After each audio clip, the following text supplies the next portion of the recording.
close should I hold this like I was, I guess? That's good. Yeah, pretty close. Closer the better, really. Okay. But I'll listen back to it and make sure everything is properly leveled out. Cool. Sounds good. And people will want to hear this. I am recording right now, so okay, they'll great. Enjoy hearing a little bit about the production. Yeah. All right. Rock Hard Caucus presents iHearIC Radio episode 152. Dang. For January of 2026. Yeah. Right? That's the year it is? Yeah, I guess that's what they tell us. Yes. Yeah. First episode of this show in 2026. And this is a show about music and art and, you know, creativity in general in Iowa City and sometimes outside of Iowa City. Yeah. I don't like to box myself in too much. Yeah. We don't either. Which is, probably some of the issue. Okay, we'll get into issues. Yeah. But before we do that, we do need to introduce you. I'm speaking with somebody who I consider, and I'm sure most people consider, to be a central figure in the arts scene in Iowa City.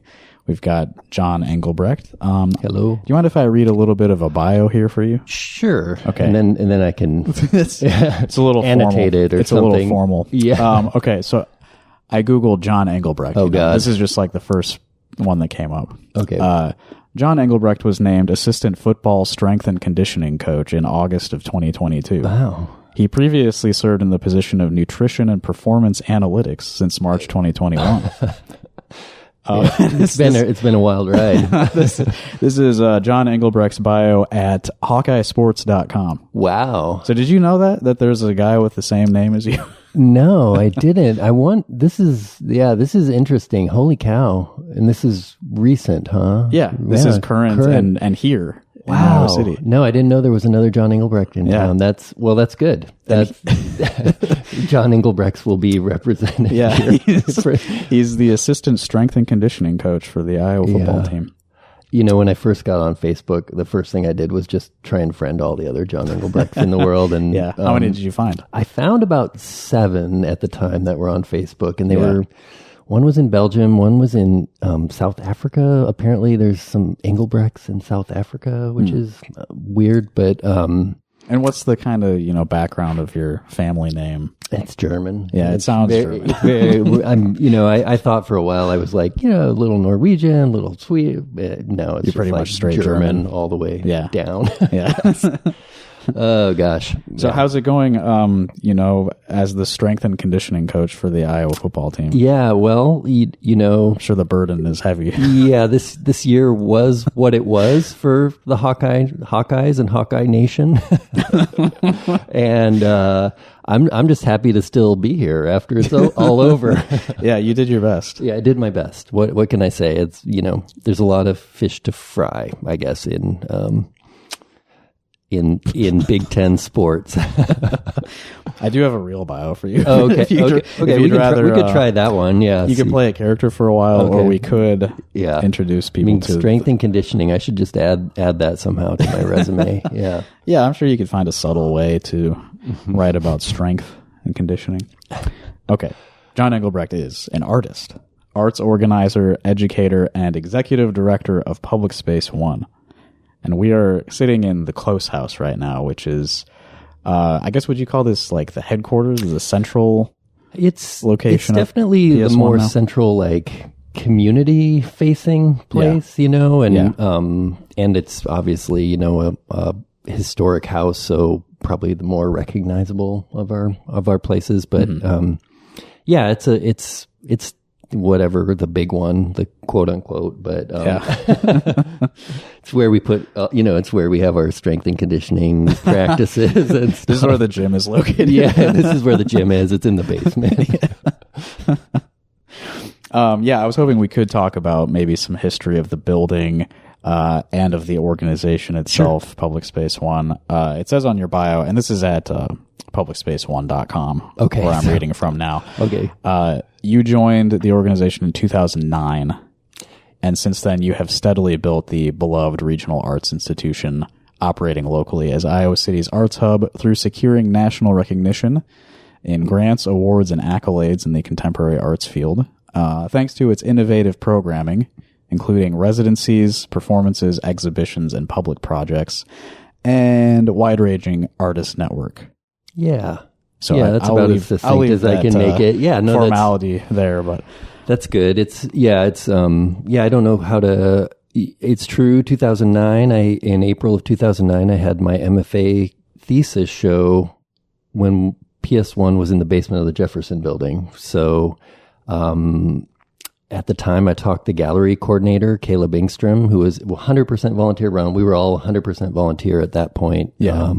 Our annual budget was like $4,000 or something like that. And it was really just paying for internet and postcards and music equipment every once in a while. So when you say 100% volunteer, like nobody was taking a salary. Was paid, and no one was paid, It was a big deal when I first got the first paycheck from PS1, and this was probably a couple of years after that. So this was like 2012 maybe, and I was, and PS1 was underneath the James Gang. So the James Gang was the first contract, and I was an independent contractor, and I was, program director for PS1, and it was like $400 a month. Yeah. And, I was, doing it because I wanted to be involved in the art scene. I had my show there in April of 2009, and then I graduated in May and, had kids in town. So I was sticking around and just wanted to be connected with artists. And, it seemed like a good kind of platform for that. And I was kind of came in on like the visual art side, and as you have you been in town this long? I know I asked you. I moved. I was in Cedar Rapids. Yeah, but I moved down here in 2012. Okay, so in 2008, people like you've met Craig Ely? Do you know Craig Ely? Oh yeah, he used to do Mission Creek with Andre. Right. Yep, and Todd were they were programming like shows out of the basement of the Jefferson Building. And which one is the Jefferson Building? It's the old Jefferson Hotel on the corner of the Ped Mall. People know it where the subway is. Right. Yes, that's what I was thinking. It was that building. Yeah. Yeah. I don't remember them by name. Those old buildings. Yeah. It always smelled like Subway bread in there. And that Subway is gone now. It seems like they closed. I don't know, maybe, but if so, it's recent. It's been there forever. And yeah. I think I read that on the Iowa City subreddit or something. That the Subway closed. Whatever, Hertine and Stocker jewelry stores above. That's the one that's like right on the corner there. Right? Yeah. Yep. Mm-hmm. And there was a barber. Rowley was in the basement. Okay. What was it? I don't think I was even aware there was a basement to that building. Yeah, that's where we were. So it was, and it was, kind of because of our James Gang affiliation, and they let us be there. It was a handshake lease agreement, so there was no lease ever signed, and it was basically just like, don't let people drink here, and you all can hang out here. And then between when I got involved in 2009 to about 2012, the university was really starting to crack down on liability issues. And so because it was a university building, even though it had this commercial first floor, there was more and more pressure for us to have the front doors locked at 5 p.m. every day. And I'm like, we're doing all our programming at night. Right. So I was like, I remember writing like, I'd have to send like a weekly calendar being like, can you make sure it's unlocked these days and these days? And it just kind of, and it was it was ultimately a liability thing. They were worried about, someone coming down to our space and getting hurt and realizing it's a university building and then being sued. And so we started looking for other places, and then we moved eventually to the Wesley Center, and for a year there we were in both spots, which was chaotic. Yeah. Well, yeah, it seems like a lot of your role since then has been navigating complicated logistics, right? Like, complicated real estate logistics. And I think it's because we're, sort of an underground do-it-yourself venue where, we'll take anything anyone will give us on one hand. And so, but we were down there programming, we were starting to like ask artists to come into town from somewhere far away 6 to 8 months in advance, and we didn't even know if we'd be there the next month because we'd never seen a lease or anything, and so the more we started programming, we were like, we should probably figure this out, otherwise it's going to end ugly. Some stability.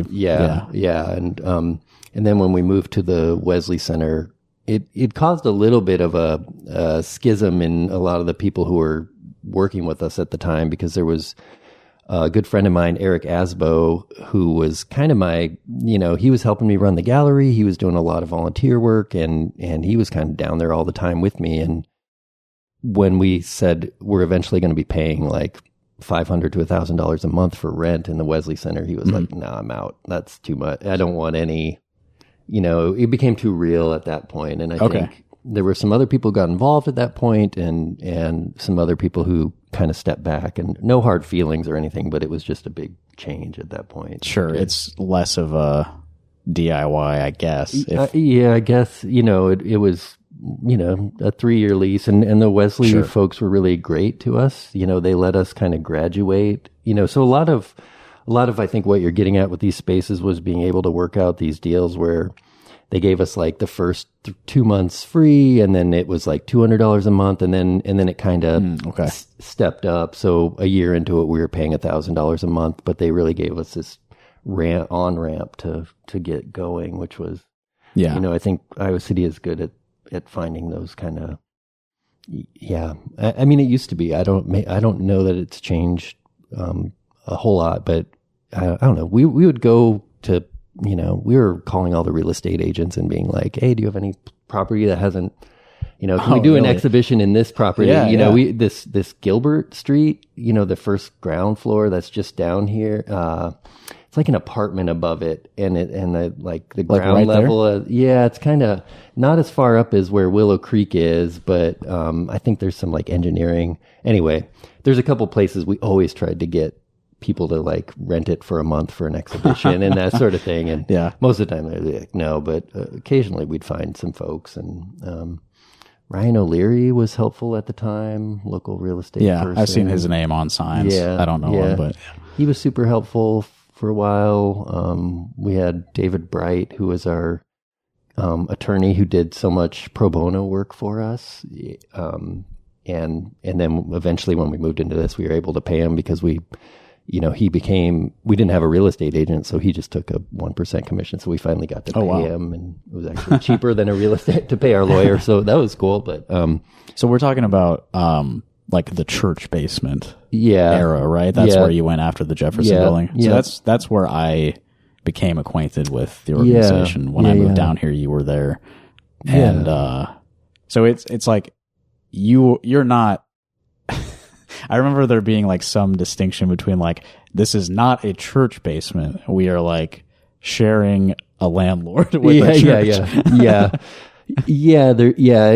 And I think when we were there, well, it's the funny thing now is that the church actually does own that building, but it was the campus ministries building. So they didn't have church service in there, but it was where a lot of the students who were Methodist leaning would come for things. So it did have a religious component in it. And again, there it was like, we'll rent the space out to you. Seems like a good use, and just don't have alcohol. So everywhere we've been is like, don't drink in that. And the first couple of years we were there, it was a good deal for us because we kind of rented the back area of the basement, which had studios and kind of a common room, which is where Artifactory is right now. Mm-hmm.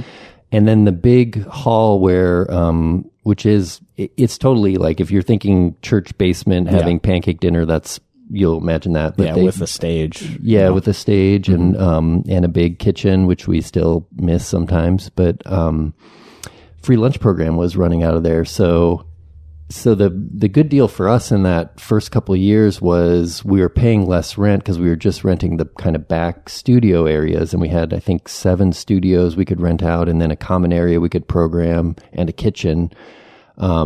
But free lunch was down there from 8 a.m. till 1 p.m. every day. And then at 2 or between 1 and 2, Tim Schulte was there, the custodian over there, and would come and clean up. And if we had a show, we could put the tables away and have a show, and then we'd just have to set the tables up so it was ready for free lunch at 8 in the morning. So they allowed you to use that room. They were really cool about that, and so we were able to. We couldn't do, our gallery wasn't in that part, but we could do music shows and that sort of thing. Because they didn't have any use after 2 p.m. That was where I was spending a lot of time, was in that room. That was Max Johnson was a big part of that, and Kurt Oren. And I think that's the first place that when Tatsuya came through town, Tatsuya played down there a couple times. That's there were some great shows. Eventually we built some gallery walls, and we built these L-shaped gallery walls, and we were so worried that someone was going to tip them over because they didn't stand, and then the first night we built them, Little Ruckus Dom came up and he climbed all over the walls, and we were like, oh my God, we're going to kill Dom. The first night we built these walls. He's too resilient to be killed. He's resilient. And kind of brought all our, these nightmares, just I was like, stress are you test kidding me? Less than 24 hours after we built these things, you're on top of them. Who climbs walls like that? But he does. He does, yeah. Yeah, I've seen him do a lot more dangerous stunts than that. Yeah, he's great. I love him, and just a little stress. I was very comfortable with that kind of church basement stage room, because that was the kind of room that I was used to making music in as a church youth band kid. That was how I cut my teeth as a performing artist. Kind of shifting direction of what kind of music I'm trying to make, but in a room that looks exactly the same as where I was used to. Was a cool transitional place to be. Yeah. That's that. Yeah, no, it was fun. I mean, it was all pretty low stakes. So we were, it was fun to do a lot of experimental stuff and throw a lot, I think that's one thing that we've always been is, if someone wants to try something, even if it's weird and even if it's really hard to convince people to come out and see it, we're kind of always game for that sort of thing. But there were some great shows down there, and we had some good performance artists. There was one performer, I'm forgetting her name right now. I feel bad, I'm forgetting her name, but her background, she was really interested in Ana Mendieta, who of course has ties to Iowa City and maybe one of the more famous contemporary artists from the state of Iowa. And she was studying her, and she did a performance where she tattooed an Ana Mendieta thing, she self-tattooed an Ana Mendieta thing on her ankle, naked in front of 50 people in that basement. and I look at it, and I'm like, we didn't have anyone sign any waivers, we didn't sign any liability, and we just have this naked performance artist doing tattooing. There's blood, there's wow. It was a pretty powerful performance, but it was, we were doing a lot of different things like that. But I mean, that's exactly the type of environment that I feel important creativity thrives in. Is we're not signing legal documents. Anything kind of goes. But I mean, nobody was hurt by that, or nobody. No, and I don't know, it not to say it felt unsafe ever, right? And I think after I said two things that are possibly incriminating, it was a long time ago. Yeah, it was a long time ago. We do have waivers and things like that now, and it's I mean, that's some of this kind of upcoming change is, we've gone a long ways in that time, and I get why people have insurance and liability and have to do all this stuff, and but I also feel like we also have to kind of push against when that starts to restrict expression and all it's too easy to let the lawyers win, I think. Yeah. Yeah, in the sense of like, it doesn't make sense for you to allow this kind of thing in your space because you are like a more legitimate institution now. Yeah. So there are more risks. There's more risks. There's more. Yeah. I mean, we're, it's not like any of us are getting rich off this or that there's, it's, if you're running in contemporary alternative art space in the US in 2026, there's precarity. There's like no, you do have to protect it if you want it to keep existing. Yeah, you have to protect it. And I feel like that's been a real privilege here is there are so many people in Iowa City that work to protect it and that means showing up for community and showing up to help build community and valuing stuff that's not just, cookie cutter cultural experiences that happen anywhere. And so hopefully, that's one of the ethos of PS1 is to create something different here. And, I think that's what Chris was doing with Feed Me Weird Things, it's like, pushing on the mainstream because right now we're just watching mainstream blow itself up or whatever, like it's just, there's no life in that kind of, consumerism, capitalism, milk every moment for its economic value, blah, blah, blah. Yeah. And I think that people are bored and exhausted generally. So if we have a place like this where something different can like pierce through the pressures of everyday life and show you something that you haven't seen before, it can open up your mind to possibility is like a possibility tagline of Public Space One. So I guess that's the purpose, right? I think so. And valuing work in progress stuff. And Iowa City is it's a rich place for that. It's not all just PS1. I mean, there's, we're fortunate to have, definitely like this small town where really exciting things can happen. And I think it is a kind of interesting kind of nexus between, like being on some kind of regional or national level at some points. I mean, even, the strength and conditioning coach may talk about Caitlin Clark, like someone who's like obviously like worldwide renowned at this point. But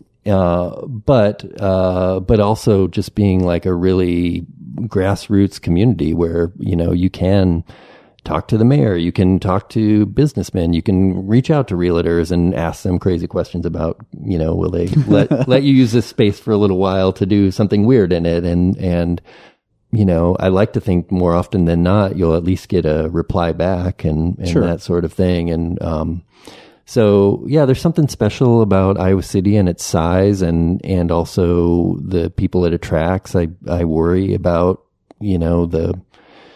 what the kind of, crackdown or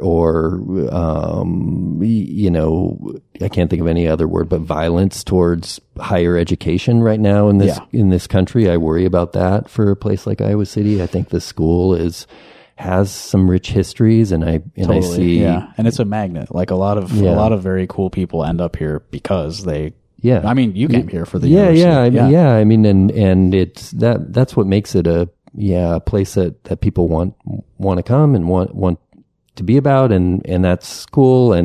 But it's also, I think we've tried to like, one thing we're always, talking about when we try and get people to give us money is, like, hey, we're trying to keep people, these cool artists who are coming, whether they're writers or visual artists, and like, we know that they may not stay here the rest of their lives, but can we get them to stay an extra year? Can we get them to stay an extra couple years? What kind of opportunities can we give them to have some kind of cultural existence in this town that's outside of the school? Because the school does bring amazing people here, and every once in a while they stick around, and there's a lot of great people that thinking about, like Lex, Lex is playing tonight and, right. Has been an amazing person who found I'm sure they came to Iowa City because of the school and went to school here, and now they're here and contributing hugely to the cultural scene in many ways. Yeah, and I mean that is a downside to the university being such a crucial part of like attracting people here, is that it creates this sort of revolving door. So, a lot of people that I have loved who like have been really important to developing or contributing to the culture of Iowa City arts. And like, I get close to them. I want to work with them more, and then they have to go. So I make these friends and then they leave. Yeah. And so it has taken a toll. It does take a toll on you, and I am, it's not lost on us that, the current kind of transition that PS1 is looking at is a hard one. It's a mind bender for Calmy and I as well, who initiated it, and but we're, because our thing really has been like we still love this community, and we're like, we like what we do, we love this community, everyone's nice to us, we have a lot of opportunity and autonomy in our jobs. What are we doing? Why are we moving away? It really is kind of a. Do you want to talk more about like what's happening? Sure. Yeah, I guess. So Kalmia, who has been the program director of PS1 for the last 10 plus years and has been involved. Kalmia has been a part of this since I've known about it. Is and in a lot of ways, and I've stopped referring to this because I think it makes Kalmia uncomfortable, but we've basically been co-directors for the last 15 years, 14 years, something like that, and Kalmia started as part of our volunteer gallery team, and then obviously was like, well, we should do, we started a couple, we did a artist CSA for a couple years. It's called Iowa City Community Supported Art, or ICCSA, and that was one of the big first projects that Kalmia and I worked on together, and she curated a show. Anyway, she's been kind of a hard-working backbone for this place for the last 14 years, and she recently took a job at another organization that we've admired just because we follow them, and they're kind of like us, except they're in Buffalo, New York, and they're kind of focused on media arts. So she's going to be executive director of Squeaky Wheel starting in 5 days. Oh wow, that soon! Wow. Yeah, it's quick. I'm going to go out there with her on Saturday and get her settled, and then come back and eventually join her. But this year is going to be one of, finding people to kind of fill her shoes, and then eventually finding someone to kind of take the lead for PS1. And, so we hired a community stewardship director, Laura Mosier, who's really great. And it was kind of a known entity because Laura had been really involved with the press co-op for the last couple of years. And so it was a quick hire. We knew she was interested, and then Lydia Deemer, who's our artist resource director, stepped up from part-time to full-time during this transition, and then we're going to hire a couple more full-time people, and then I'm going to hand the reins over and become like the number one fanboy of PS1 from afar, and hopefully not always afar. So I'm hoping to, we're really hoping not to leave Iowa City. We are, if we can swing it, and it's a big if. I'm not Buffalo's delusional, far away. But if we can swing it, we're hoping to keep our house here and this be a place that we can come every 2 or 3 times a year and hang out and support and also support artists from here that want to tour or travel, and we'll have a place in Buffalo that people can stay. So if you're ever out that way, maybe give me a reason to go to Buffalo, I guess. Yeah. I don't, I'm learning about some of the reasons to go there, and I know the big one to not go there, which is snow. Cold, yeah. There's been like 5. It's a reason not to be here right now, too. Yeah. So. But we're excited, and it's an opportunity for us to, we've PS1 is all we've done together. We've kind of been 24/7 living PS1, and I mean we take breaks and that sort of thing, obviously, but we haven't had a relationship that didn't revolve around PS1, and so we're kind of, and it has to do with that growth. It's not the same. It has a lot of the same ethos, and I think there's something about the core of creative expression towards the community that's from the get-go has been part of it, but it's evolved a lot. And one interesting thing that Kelmy and I were talking about was it's a good thing, like. People look at it and they think, oh, it's John and Kelmy run that space, but there's so many people doing things. This. You've done a number of shows here. Yes. There's so many people involved in this. There's people running different programs. We've been, more or less, kind of behind the scenes or in front of the scenes for a long time, but there's a lot of other people involved, and I think it's a testament to the organization that we feel like it's going to continue. It's going to survive, and it's probably going to thrive, really, in a lot of ways, because it allows us to, we're heading into this more intentionally staffed thing. We're sure it's the load is being spread. Yeah, you're going to get more of a variety of perspectives. Kind of by necessity, right? Yeah, and I'm really not that you were a tyrant, but I tried not to be. I really tried not to be, and and that's part of it. I want to go back to being a tyrant in my own art practice. I want to.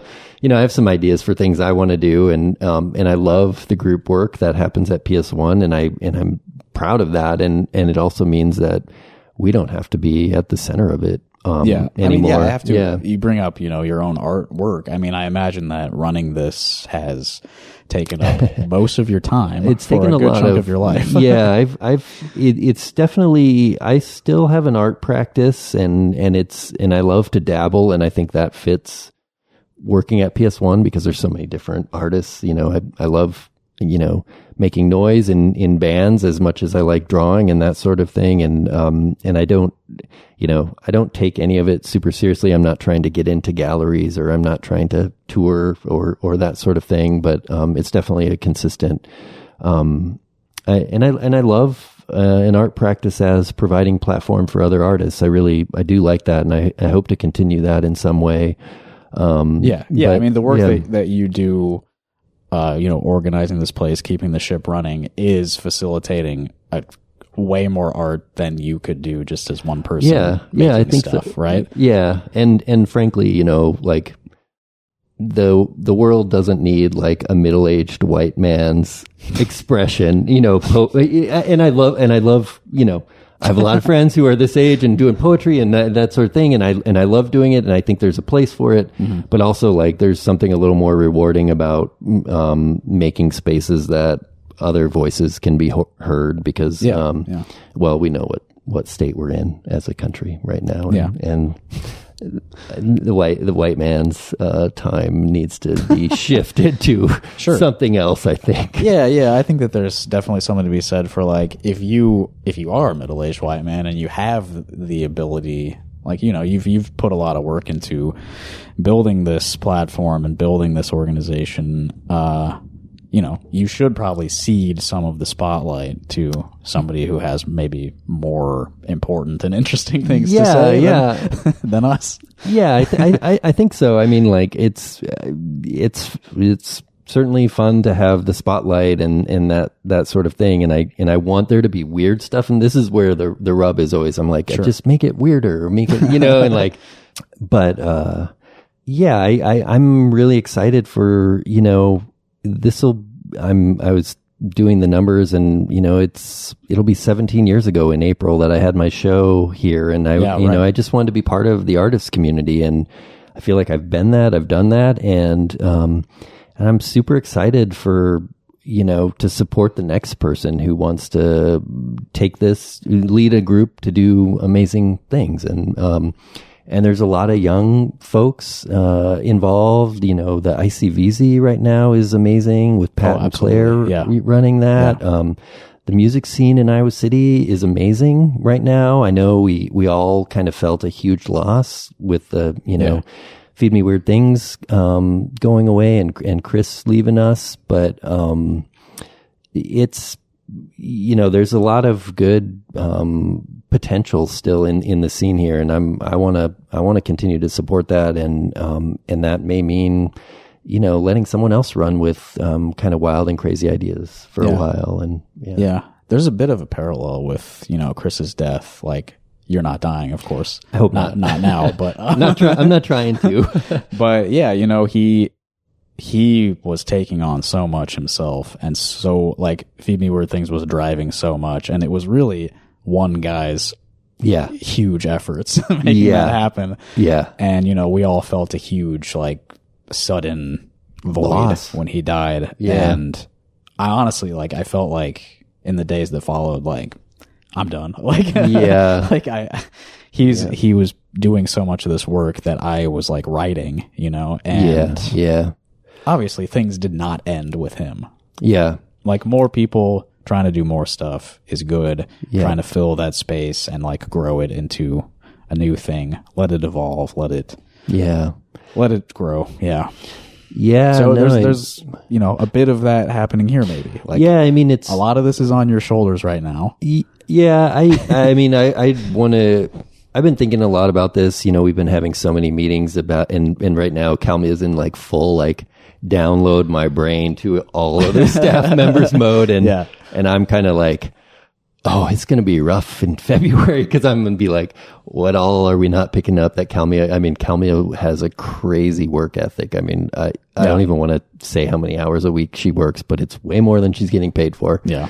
And I don't have that. I can see that in her, and I try and stick pretty close to what I'm paid for, but it's been such a privilege to get to work with, Lydia and Laura and Calmia and Pat and Claire as volunteers right now, and our board members, because it's not lost on me. I think I have been thinking about Chris a lot too. Like, from our angle, it's like, what a privilege to be able to like share our knowledge and turn this over, and instead of being hit by a bus or something that, and he didn't really have that transition. Yeah, he didn't have that transition. And he, I think there were a lot of people he was starting to mentor and talk to, and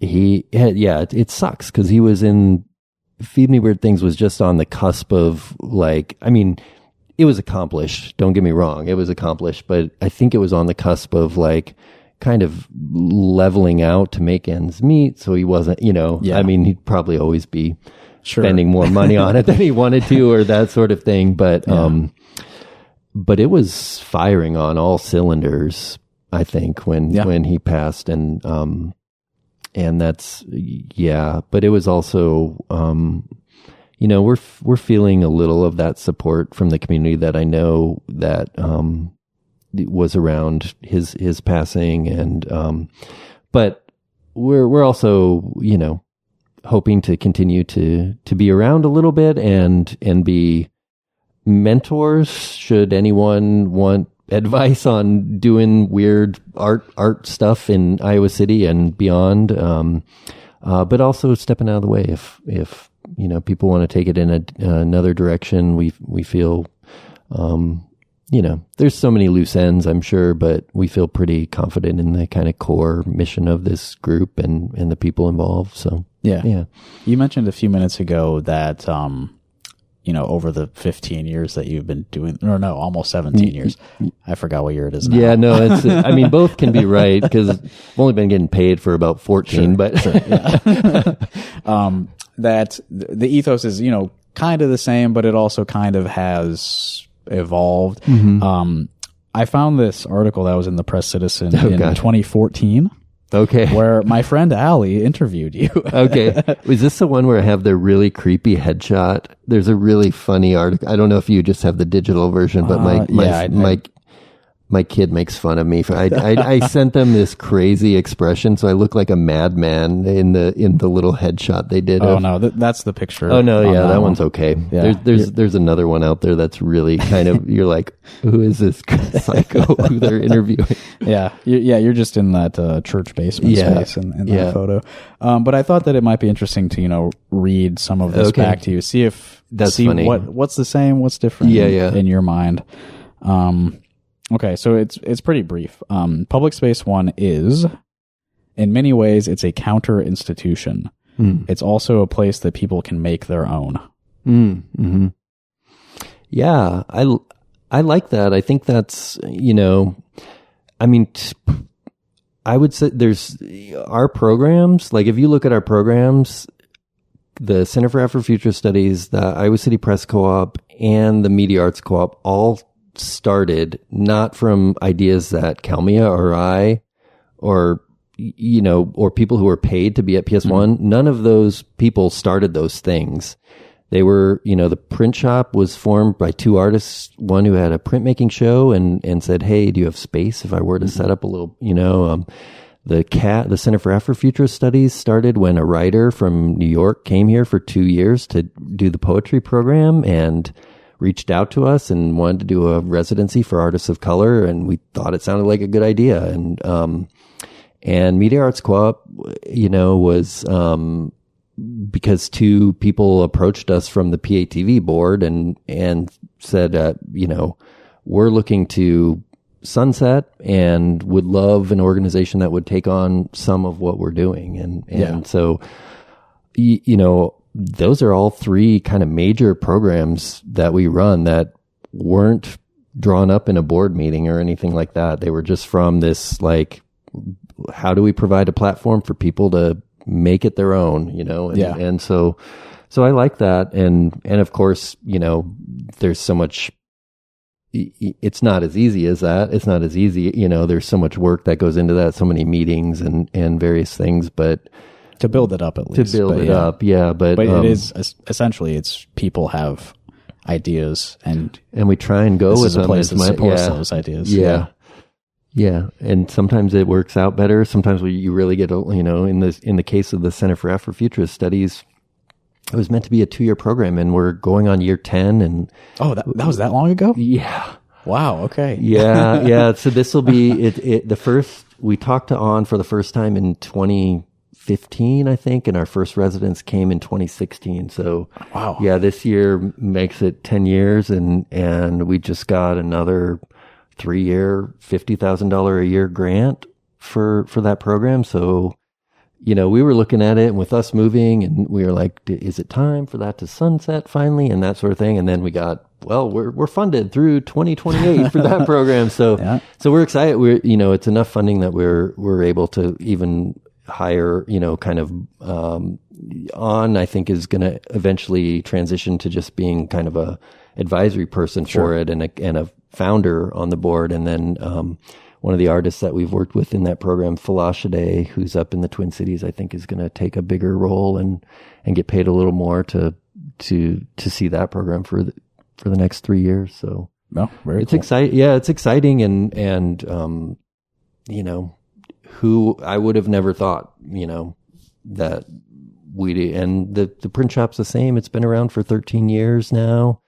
Yeah, and Kristen and Chris, the two people who started it with us, Kristen has her own print shop in just south of Asheville, North Carolina, and Chris is a professor up in Moorhead, Minnesota. So, these people come, start things, and PS1 seems to have this ethos that can get the right people in place to kind of keep them alive and that sort of thing. So, yeah. Yeah, vital. Art should be, and you said, available to everyone. Okay. Active. I believe that. Active? Yeah, I believe it should be a tool for learning, a place for expressing opinions and ideas that maybe aren't often in mainstream thought, Yeah. I think art should be a positive disruption with the potential to be transformative. Yeah, it was good. I was thinking hard about it then. I think. I was worried when you started quoting old thing. I was like, "What?" I went to when I was in undergrad. I was for a short while, and this was because the photo program was under mass communication, so I had to take all these like. Was that in the Becker building?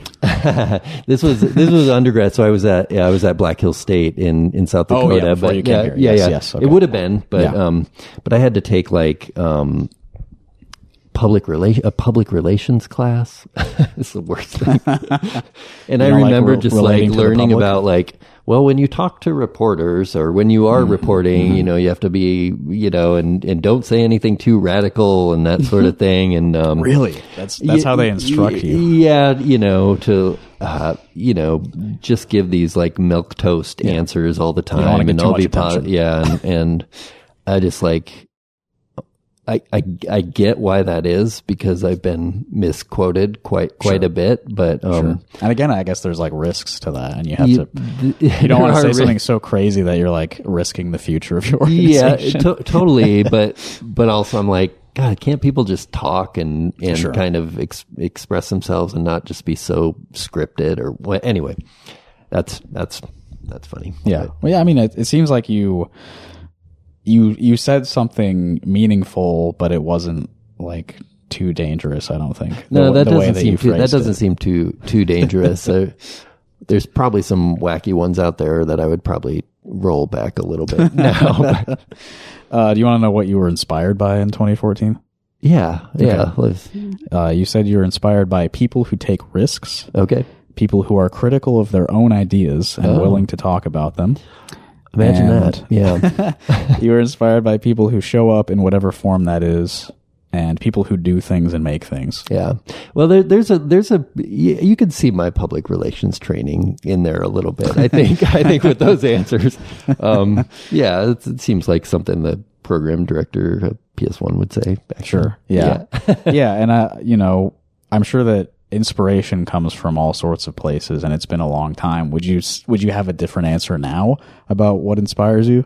I mean, I would stand by those. Mm-hmm. I mean, right now I'm inspired by people who are standing up to authoritarian dictators and people who are running our country. I'm like, how do I say this? And like, so there's a lot of inspiring resistance type, so I'm feeling like the action, and the people who are the whatever canary in the coal mine people are inspiring me. I'm inspired by, Chris Jones. I'm sure. People calling out the water quality in Iowa. That's so these activist groups. There's a lot of Iowa City Mutual Aid right now is inspiring. There's a lot of art involved in that too. Yeah, if you've flipped through their newsletter. Yeah, I mean the hardcore scene in Iowa City is inspiring. This is like there's a lot of people, so I don't know. I'm certainly still fan of people who are taking risks, and I think all these people are certainly taking risks when you have a kind of fascist government trying to stomp people down and make up claims about domestic terrorism for people who just oppose their viewpoints. It's crazy. Worried about, so I'm also inspired by people who are showing up in classrooms and towing the line for what free expression and education means these days, and not just cowing to what the Board of Regents want people to think, I guess. I don't know. Earlier in this conversation, you were talking about, the assaults on public education and higher education from our state government especially, and it's a tough it's a tough subject because like the people who are basically have the power to like protect it are most often the most likely to just go along with it to protect their own position and you know, they don't want to risk rocking the boat further.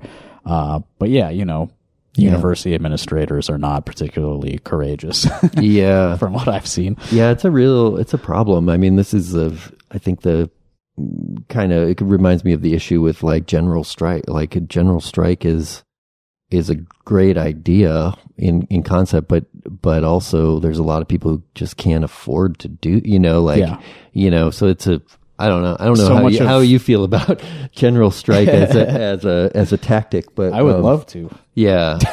Yeah, I know. I'm like, I don't know if that's like my privilege and speaking because I don't, you know, I'm not rich by any means, but if I don't show up at work a day, I'm not going to be fired and that sort of thing. So. Exactly. Yeah.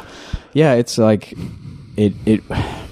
the potential of the effects of a general strike are like so alluring.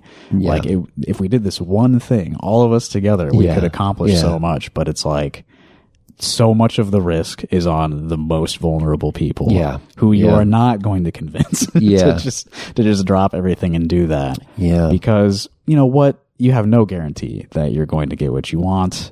We don't have the infrastructure, the resources to protect the people who are risking the most, right? So it seems like it would be great, but it's so hard to get to a point where it's even feasible or possible at all.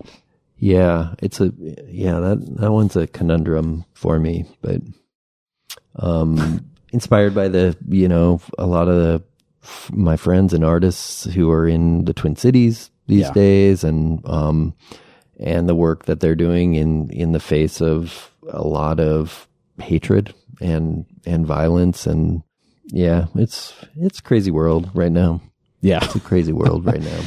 Yeah, a lot of people putting it all on the line. Yeah. Here's something a bit lighter. Okay.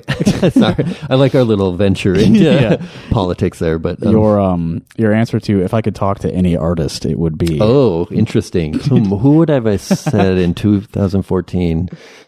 It's going to be random. I don't know. You said Duchamp. Duchamp. Okay. Yeah.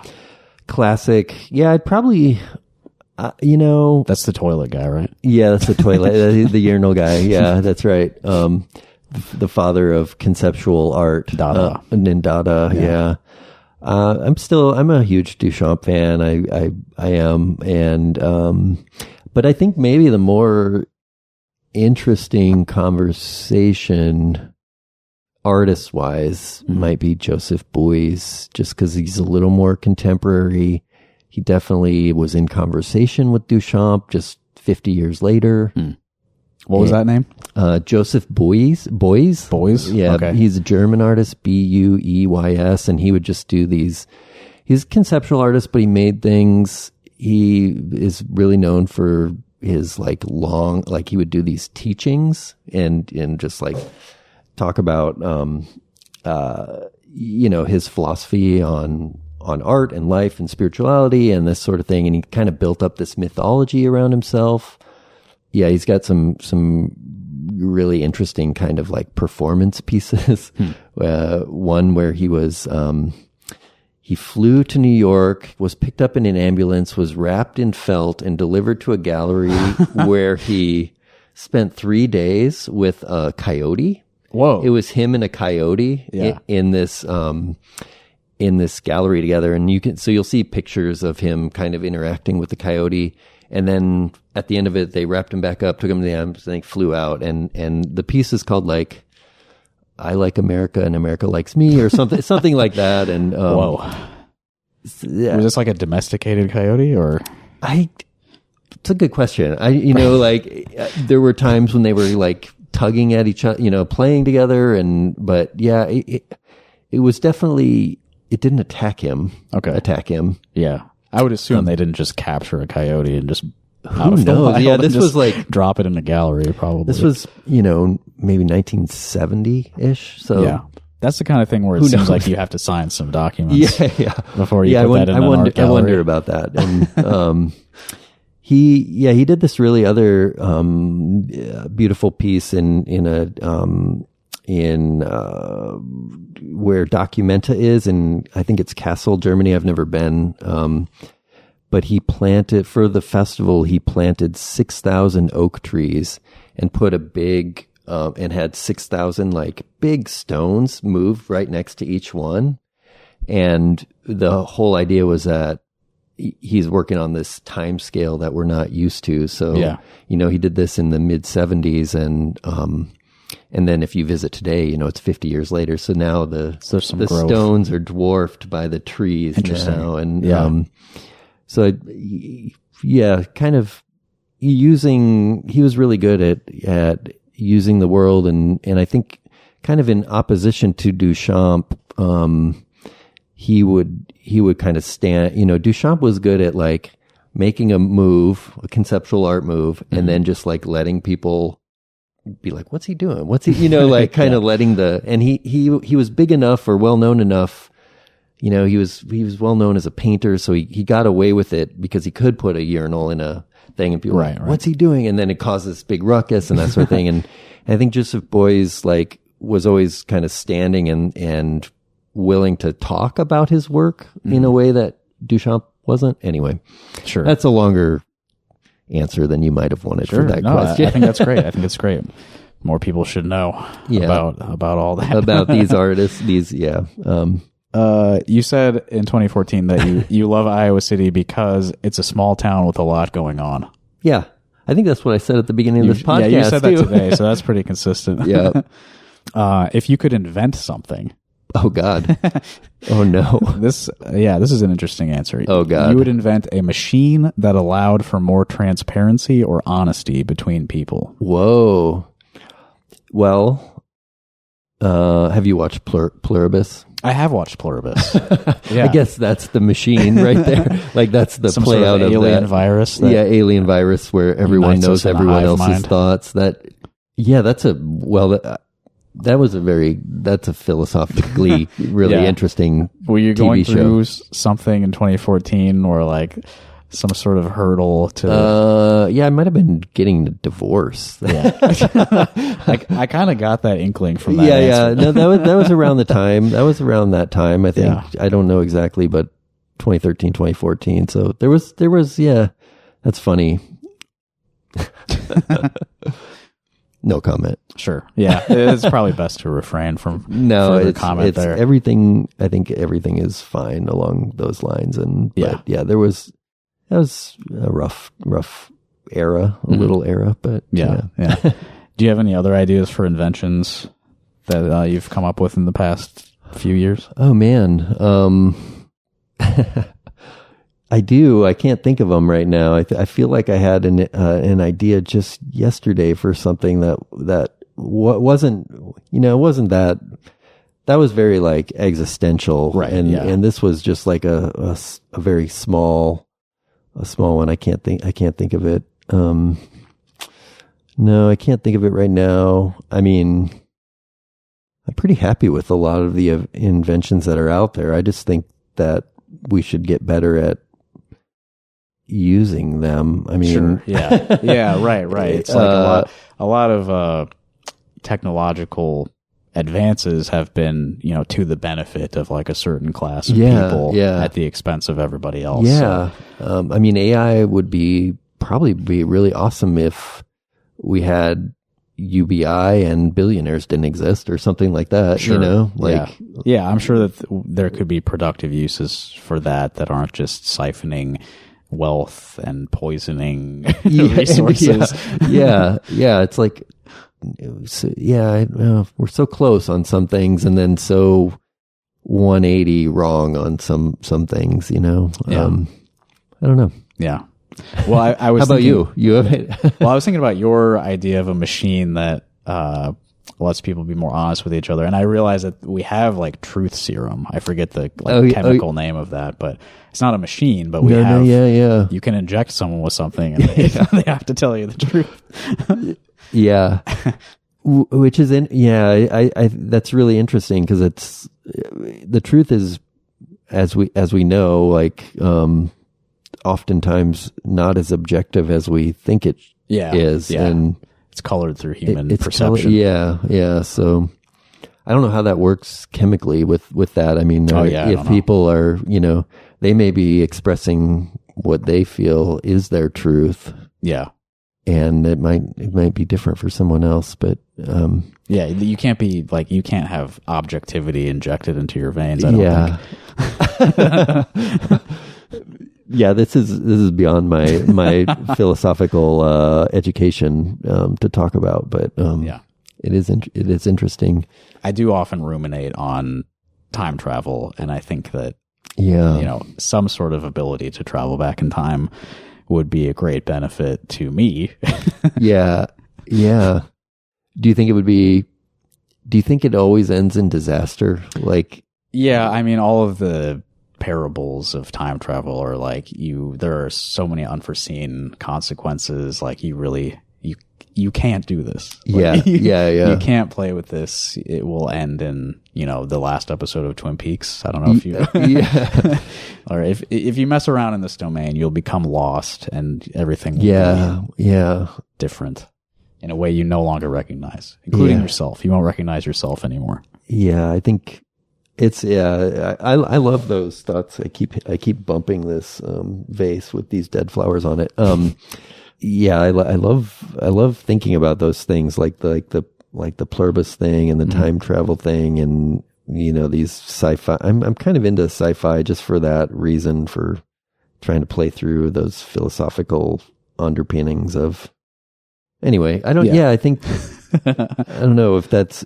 I wonder if artists are trying to do that somewhat when they make work, in a way, like they're because we are always trying to push boundaries a little bit. So you're trying to anticipate the new, whatever that may be. And not that that's time travel necessarily, but there's some thinking that happens when you're trying to imagine what other people might think when they see a thing that you're creating in the future, or experiencing a thing that, that's always a part of it. Like, regardless of the medium, we can't escape, the constant forward march of time. Right. So, I mean, especially with music is like sounds over a period of time. Yeah. So, like, you have to think about how you are interacting with time.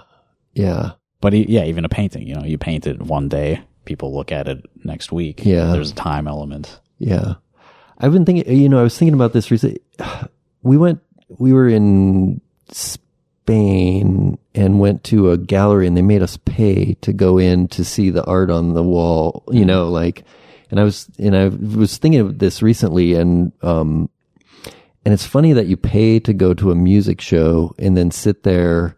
Like, are you paying for time? I wonder, but if you go to like a visual arts, usually people will give you food when there's a reception, there's wine, there's cheese. You come in, you usually don't pay, you eat the food. So people are paying to get you to see art, but then you're paying when you go to see music. And I'm like, what is that? And why is it like that with like perceived value of experience? Is it because you could like just run through a gallery quick and be like, I saw the show and I'm out, and I didn't have to spend more than 5 minutes, so why would I pay for that? But with music, you sit there and you're like, experience. Yeah. If you want to experience the music, you have to stay longer. You have to stay, you have to, And I mean, I know people would say that about painting, like if you really want to experience a painting, sit in front of it for 2 hours or whatever. Right. And, but I feel like most people would that would be torturous to pay like $10 and then sit in front of one painting for like 2.5 hours or. Yeah. I think most people probably wouldn't find that appealing.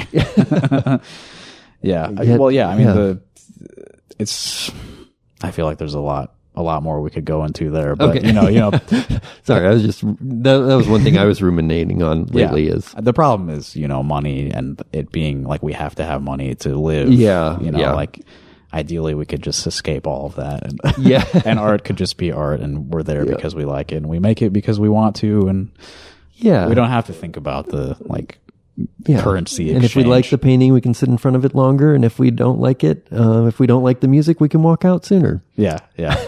My inclination with that typically though is like if I don't like something, I want to spend more time with it. Like I want to understand. Like, yeah. I sometimes I feel like I'm failing by not liking something. I don't know if you've experienced that.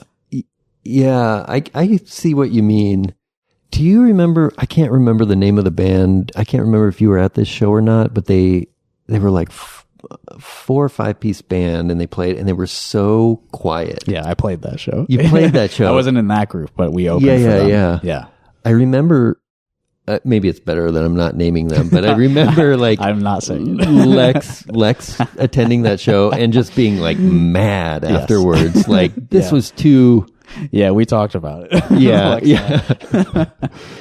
Was that one of those instances for you where you're like trying harder to, I don't know, if appreciate or understand it or, Yeah, I mean, I kind of knew what I was getting into with that, but it was a little bit more extreme than I was expecting. Yeah. Like the point of the music is like it's so sparse and so quiet. So, they're intending to like force you to like draw you in, draw your attention in more because you're like, what's happening? Is anything happening? Yeah.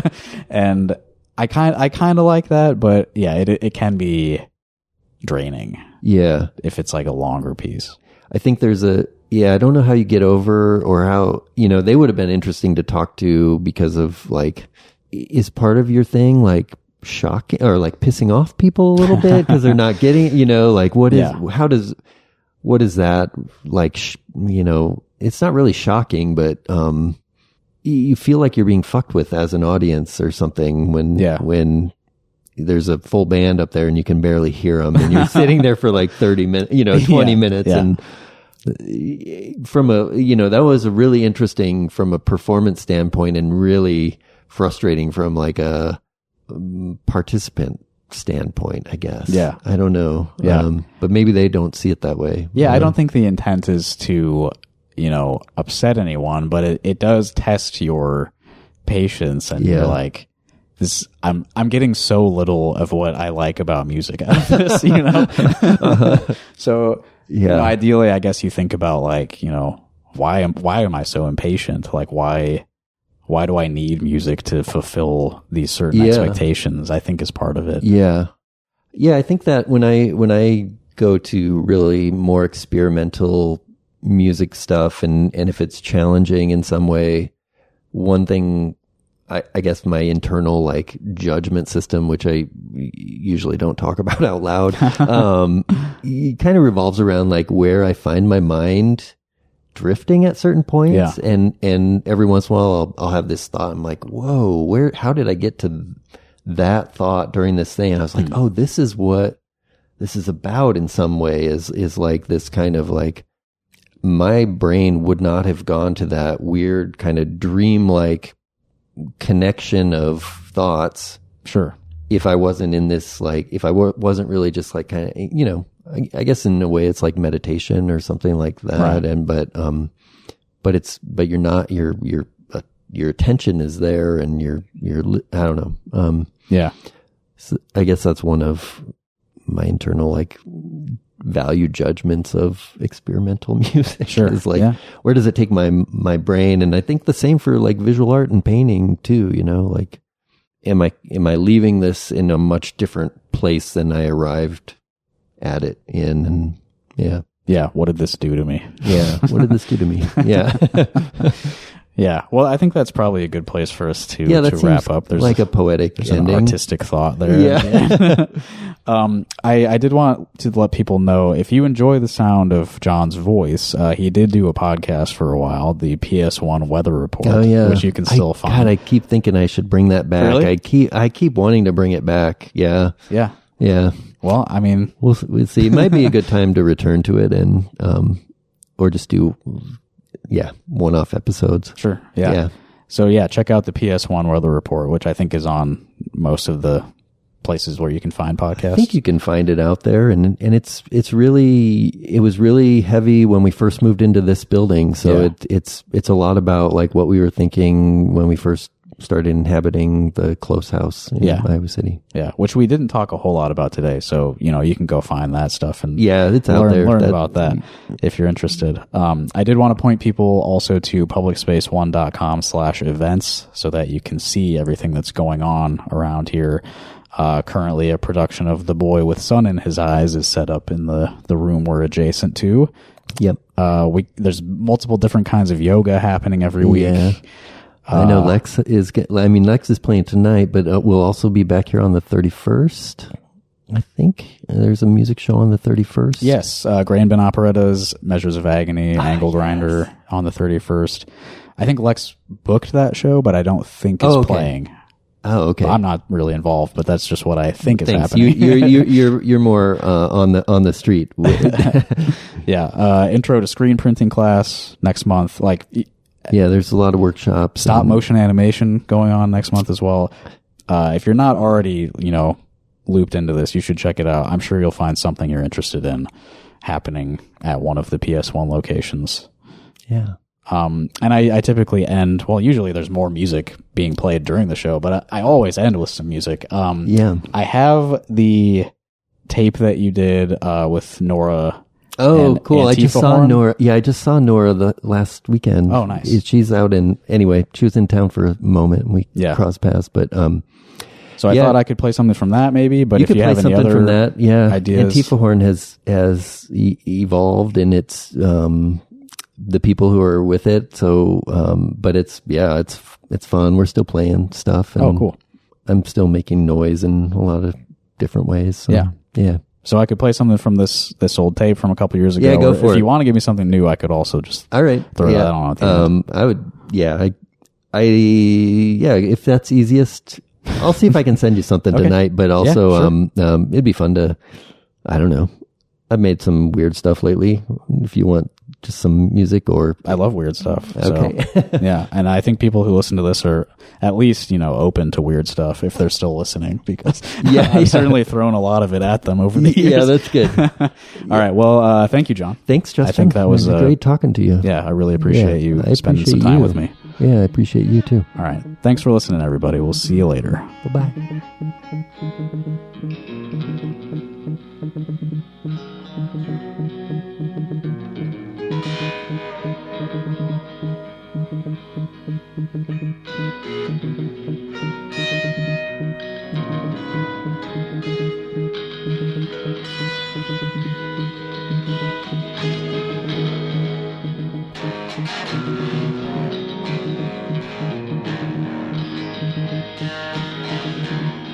And crimson and stringent and unflinching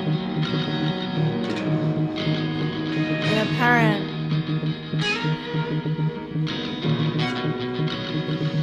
in satellite, in stores, in aisles,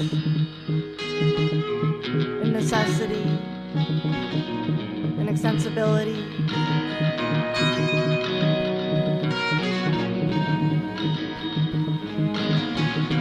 Certain and data and waiting and showing and dimensions in all fairness in reality indispensable unflattering in dimensions, in retractions, in iron, in centipedes,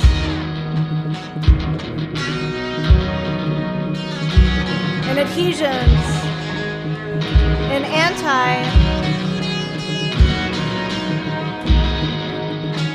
with fog,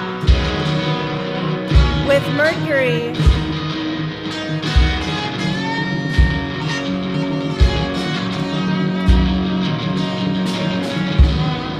with flanking, with certainty, with with curtailment, with fly swatters, with circles, with steel, with bliss,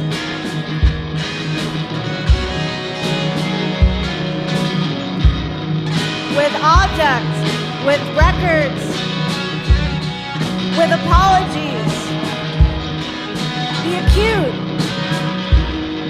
the anti, the present, the dust,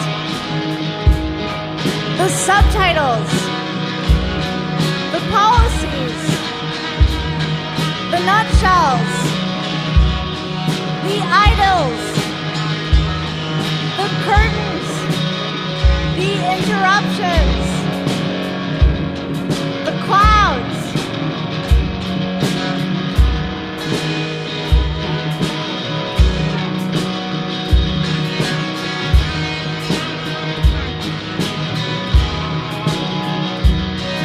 with strawberries, with composites, with looking glass, with privacy, with objects, with policy, with containment, with profits, with possibilities, with proof, in the zones of intrusion, with the ingredients,